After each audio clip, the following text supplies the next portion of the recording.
Hi, this is Doreen with WTI. So, I had been looking for a way to transport snacks and drinks in one container.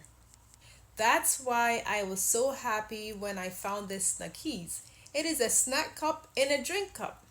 My favorite way to use this is when I'm taking my breakfast on the go. I put my sandwich on the top, chocolate milk on the bottom, and it fits right in the cup holder in my car. The snack lid is easy to flip, and the straw has a ridge on it so it doesn't fall out of the cup. The drink portion of this Snackeez holds a full 16 ounces of liquid. And here's one of the greatest parts of this Snackeez.